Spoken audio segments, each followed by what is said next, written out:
Será muy complicado para el extranjero, especialmente para bancos centrales, poner su dinero en dólares sabiendo que el presidente está en contra de su interés.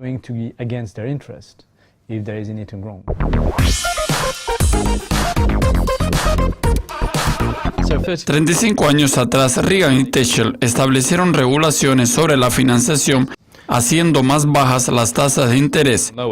Y ahora, con el liderazgo de May y Trump, cree que esa tendencia puede reinvertirse. Lo que es interesante es que creo que hay un paralelo entre lo que ocurrió hace 35 años con Thatcher y Reagan y lo que podría comenzar con Theresa May en el Reino Unido y Trump en Estados Unidos. Todo tiene que ver con cuál tendencia va a volver y ahora tenemos algo parecido a lo que teníamos hace 35 años. Como usted mencionó, muchas finanzas y muchas regulaciones. También tiene que ver con el voto de la gente que nos llevó al Brexit y a la victoria de Trump. En términos de ideología y de expectativas de votación, el propósito era tener menos interrupciones a nivel global con el fin de obtener más aranceles comerciales, menos comercio libre y más proteccionismo. Creo que ese fue el factor común en ambos eventos y la tendencia global es el otro factor que tiene que ver con la desigualdad en el sistema, es decir, ganadores y perdedores del sistema. Así que ahora está ocurriendo un reequilibrio de todo el equilibrio interno de los mercados libres. Es interesante que eso ocurrió hace 35 años atrás en países anglosajones y ahora está ocurriendo lo mismo en estos países debido al extremo del mercado libre que ocurre en el Reino Unido y Estados Unidos. Vamos a ver si lo mismo sucederá en toda Europa, pero creo que todavía no hemos llegado a esa desigualdad extrema en términos de resentimiento contra la globalización. Así que yo creo que uno de los asuntos más importantes en este momento es cómo eso afecta los precios de los activos. Entonces, ¿cómo ocurrió la caída de las tasas de interés a largo plazo?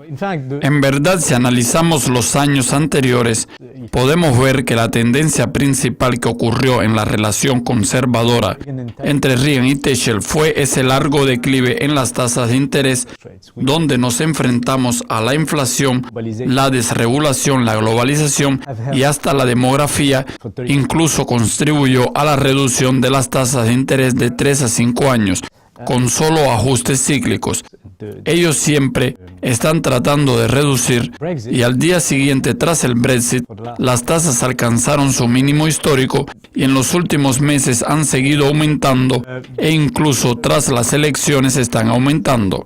Ahora existe la preocupación de que esas tendencias llevaron hacia abajo las tasas de interés y las mismas seguirán cayendo.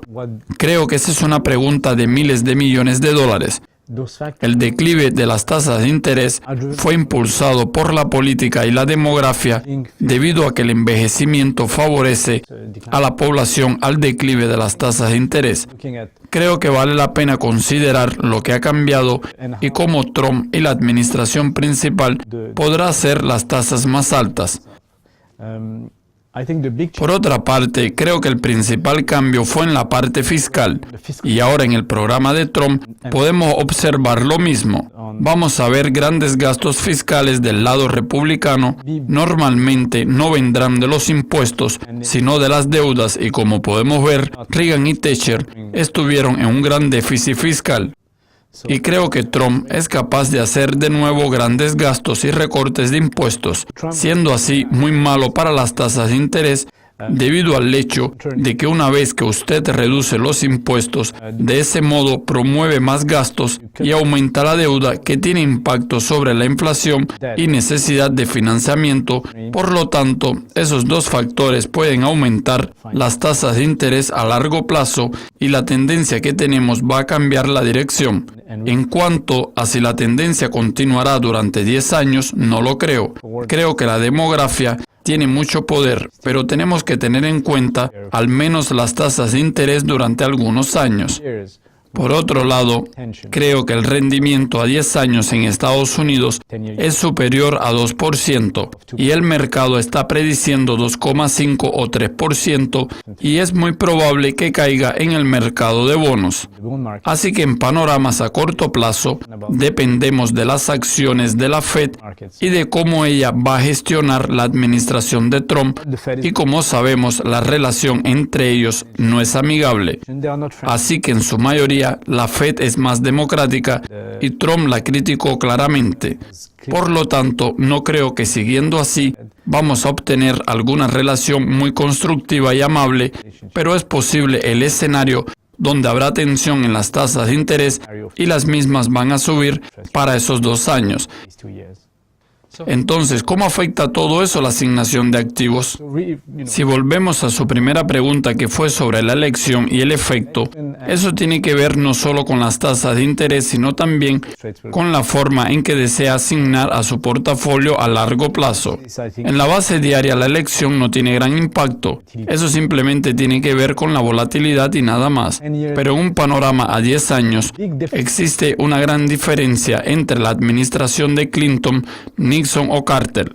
Creo que hay que regresar completamente a la base de asignación de activos, dinero, obligaciones, acciones y oro. En los últimos años y décadas estábamos centrados en patrones clásicos de obligaciones y acciones, y ahora creo que debemos expandirnos de nuevo a los activos, al dinero, a las obligaciones, a las acciones y al oro que antes mencionamos. Si las tasas suben, tendremos arbitraje entre dinero y bonos. No siempre es ventajoso tener títulos, pero el dinero va a volver a ser un activo atractivo.